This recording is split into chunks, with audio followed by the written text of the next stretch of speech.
மொத்தம் 1000 டார்கெட்ஸ் தொடர்ந்து 13 நாட்கள் யுனைடெட் ஸ்டேட்ஸோட சென்ட்ரல் கமாண்ட் ஃபோர்ஸஸ் ஈரானுடைய ட்ரோன் பேசஸ், ரேடார்ஸ், மிசைல் டெப்போட்ஸ்னு ஜூலை 11ஆம் தேதி நைட்டு ஆரம்பிச்சது. 24ஆம் தேதி முடியும் தொடர்ந்து அட்டாக். பயங்கரமான குண்டு மலை.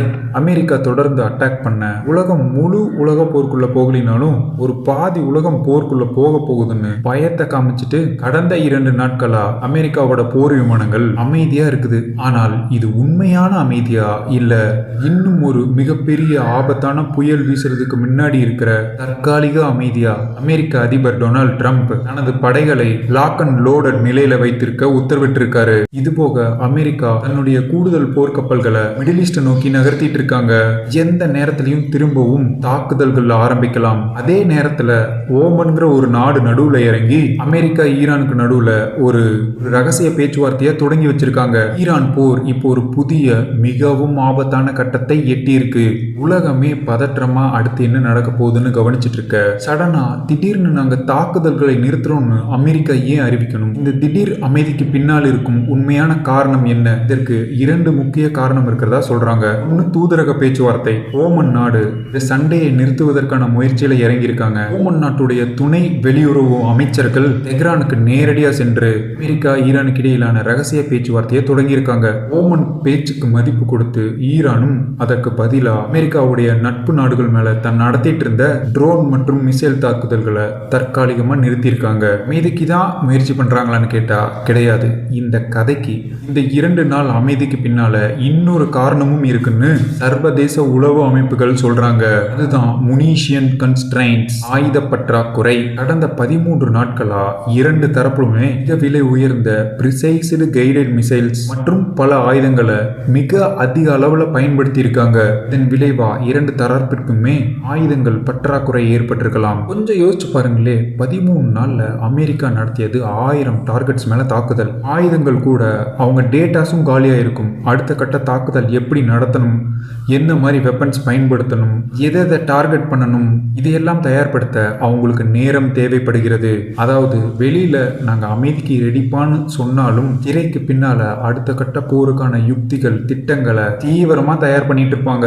இந்த முழு போரோட மைய புள்ளி எங்க இருக்குன்னா, ஆரம்பிக்கும் போது அமெரிக்கா ஈரானை தான் மைய புள்ளிய வச்சு இந்த போரை ஆரம்பிச்சாங்க. ஆனா ஈரான் ஸ்ட்ரைட் ஆஃப் ஹார்மோஸ இந்த போரோட மைய புள்ளியா மாத்திட்டாங்க. சொல்ல போனா அதுதான் அவங்களுடைய பெரிய ஸ்ட்ரென்த்தே. உலக வரைபடத்துல பார்த்தா இது ஒரு குட்டி கடல் வழி பாதை. ஆனா வருட கணக்குல உலக நாடுகள் இதை நம்பி இந்த பாதையை பெரிதளவுல டிபெண்ட் பண்ணி பெரிய தப்பு பண்ண உலக பொருளாதாரத்துடைய கழுத்தை பிடிச்சிருக்கும் இடமா இது மாறிவிட்டது. இந்த பாதையோட ஒரு பகுதி ஈரான் கடற்பகுதியை ஒட்டி செல்ல இதுதான் ஈரான் அமெரிக்கா போற பிராந்திய போற எஸ்கலேட் பண்ணிருச்சு. சம்பந்தமே இல்லாத மற்ற நாடுகளையும் பாதிக்க வைக்க ஈரானுடைய ட்ரம்ப் கார்டு இப்போ ஓமன் நகர்த்த முயற்சி பண்ற அமைதி பேச்சுவார்த்தையில மிகப்பெரிய விவாத பொருளே இந்த ஸ்ட்ரைட் ஆஃப் ஹார்மோஸ் தான். ஈரான் என்ன சொல்றாங்கன்னா, இந்த வழியா போற எல்லா வணிக கப்பல்களையும் நாங்க தான் கவனிப்போம், அதற்கு வரியும் வசூலிப்போம். ஆனா அமெரிக்கா இதற்கு முற்றிலும் எதிர்ப்பு தெரிவிக்குது. ஒரு பக்கம் தாக்குதலை நிறுத்துறன்னு சொல்லிட்டு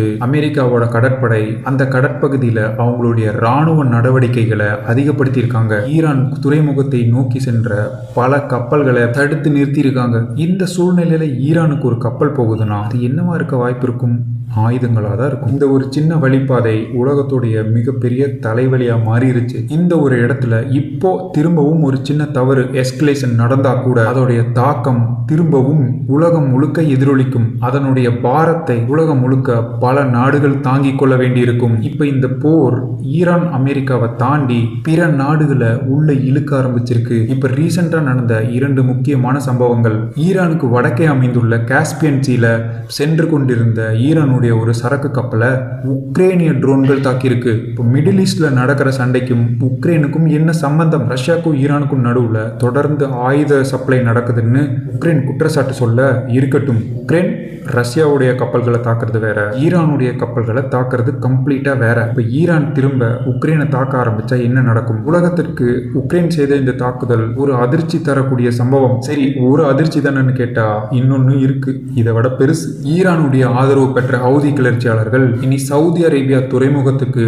எந்த கப்பல்களும் வரக்கூடாது, வர விட மாட்டேன்னு சொல்லியிருக்காங்க. சவுதிக்கு தானப்பா போகக்கூடாதுன்னு சொல்லியிருக்காங்க, நமக்கு என்ன பிரச்சனைன்னு கேட்டா உலகத்தோட ஒன் ஆஃப் தி லார்ஜஸ்ட் எண்ணெய் நிறுவனம் நிறுவனம் சவுதி ஆர்மகோ, அது சவுதியில தான் இருக்கு. அந்த கப்பல்கள்லாம் வரணும் இல்ல, அப்பதானே நமக்கெல்லாம் ஆயில் சப்ளை ஆகும். இந்த நிறுவனம் உற்பத்தி பண்ற எண்ணெயை இப்போ ஹவுதிஸ் டார்கெட் பண்ணியிருக்காங்க. இந்த போர் இனி 2 நாடுகளுக்கு இடையேயான போர் கிடையாது. புதிய நாடுகள், புதிய அமைப்புகள், புதிய போர்க்களம்னு ஒவ்வொரு நாளும் இந்த போரை அமெரிக்கா ஈரான் 2 பேருமே ஆபத்தான திசைக்கு இழுத்துட்டு போயிட்டு இருக்காங்க. இன்னொரு அதிர்ச்சியும் இருக்கு. இதுதான் அடுத்த நாட்கள்ல இந்த போருடைய முக்கியமான திருப்பமாய் இருக்கலாம். நடக்கிறதெல்லாம் பத்தாதுன்னு இஸ்ரேலுடைய பிரதமர் பெஞ்சமின் நெத்தன்யாகு அவசரமா அமெரிக்காவுக்கு பயணம் போயிருக்காரு. ட்ரம்ப் நெத்தன்யாகு இந்த சந்திப்பு சாதாரண அரசியல் சந்திப்பாவா இருக்கும். பெஞ்சமின் நெத்தன்யாவோட நோக்கம் என்னவா இருக்கும்னா அமைதியாவா இருக்கும். அமெரிக்கா ஈரான் இடையே தற்போது இப்போ ஓமன் நடத்தி வரும் அமைதி பேச்சுவார்த்தையை நிறுத்த வேண்டும்ங்கிறது தான் அவருடைய நோக்கமா இருக்கும். ஏன்னா அவங்கள பொறுத்தவரை இப்போ ஈரானை தடுத்து நிறுத்தலினா எதிர்காலத்தில் ஈரான் இதை விட இன்னும் மிகப்பெரிய அச்சுறுத்தலா மாறி நிற்கும். இதுதான் இஸ்ரேலுடைய நிலைப்பாடு. ஒரு பக்கம் ஏதோ ஒரு நாடு சரி நல்லது நடக்கணும்ட்டு ஓமன் அமைதிக்கான பேச்சுவார்த்தையை நாங்கள் தொடங்கி வைக்கிறோன்னு தொடங்கியிருக்காங்க. அவங்க முயற்சியில் இறங்கியிருக்காங்க. இன்னொரு பக்கம் பெஞ்சமின் நெத்தன்யாகு இந்த அமைதியெல்லாம் செட் ஆகாது, ஈரானை ஒட்டு மொத்தமாக அழிக்க வேண்டும்னு, போரை நிறுத்தக்கூடாதுன்னு அழுத்தம் கொடுக்குறாரு. இந்த 2 பாதையில் அமெரிக்கா எதை தேர்ந்தெடுக்க போகுதுன்னு தெரியல. சரி, இந்த போர்னால நமக்கு என்ன பாதிப்பு? ஏற்கனவே போதுமான அளவு தான் டேமேஜ் பண்ணிட்டாங்கல்ல, இதுக்கும் மேலே பாதிக்கு என்ன இருக்கு? இதுவரை நடந்த சம்பவங்களை எல்லாம் வச்சு பார்த்தா உலக நாடுகளை எல்லாம் கூப்பிட்டு கையெழுத்து போட்டு அமைதி ரெடி அப்படின்னு சொன்னப்பவே ட்ரம்ப் அந்த அக்ரிமெண்ட்டை கையில் தூக்கி காமிச்சாரு. அப்படி நிறுத்த முடியாத போற இந்த 2 நாள் இடைவேளை நிறுத்தி விடுமா? கூட பெஞ்சமின் நெத்தன்யாகு வேற அமெரிக்கா போயிருக்காரு. அவர் புதுசா ஏதாவது தகவல்கள் ஈரான் அதை பண்ணுது, இதை பண்ணுது, அதை பண்ண போகுது, இதை பண்ண போகுதுன்னு அவங்களுக்கு தான் மொசாத் இருக்கே, ஃபைலுன்னு ஒன்று தூக்கி கொண்டு ட்ரம்ப் கிட்ட காமிப்பாரு. இந்த 2 நாள் வெறும் தற்காலிக அமைதி, இது இந்த போரோட முடிவா இருக்க வாய்ப்பே இல்லை. அடுத்த கட்டத்தை நோக்கி நகர பிளான் பண்ண இவங்க எடுத்துக்கிற டைம் இப்போதைய சூழ்நிலைக்கு உலக மார்க்கெட்ல கச்சா எண்ணெய் விலை கட்டுக்குள்ள இருக்கு. ஆனால் ஓமன் நடத்தி வரும் அமைதி பேச்சுவார்த்தை தோல்வி அடைந்தால் ஹார்முஸ்ல திரும்பியும் பதற்றம் அதிகரிக்கும், கப்பல் போக்குவரத்து தடைபடும். அவங்களுக்கு தேவையே இதுதானே, பெட்ரோல் டீசல் விலையை உயர்த்துவாங்க, பணவீக்கம் அடையும். இந்தியா போன்ற எண்ணெய் நிறைய இறக்குமதி பண்ற நாடுகள் நம்மள மாதிரி சாதாரண மக்கள் தான் அதனுடைய தாக்கத்தை உள்வாங்க வேண்டும்.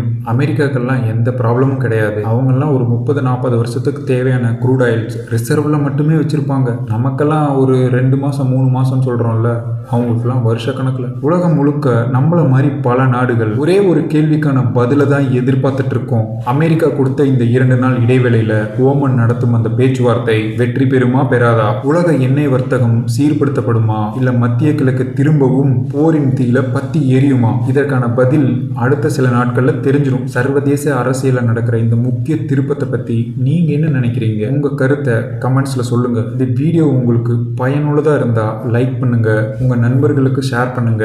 உலக அரசியல், பாதுகாப்பு, சர்வதேச நிகழ்வுகள் பற்றியெல்லாம் ஆழமாக தமிழில் தெரிஞ்சு புரிந்து கொள்ள நம்ம சேனலை சப்ஸ்கிரைப் பண்ண மறக்காதீங்க. இன்னொரு வீடியோவில் சந்திக்கலாம். நன்றி.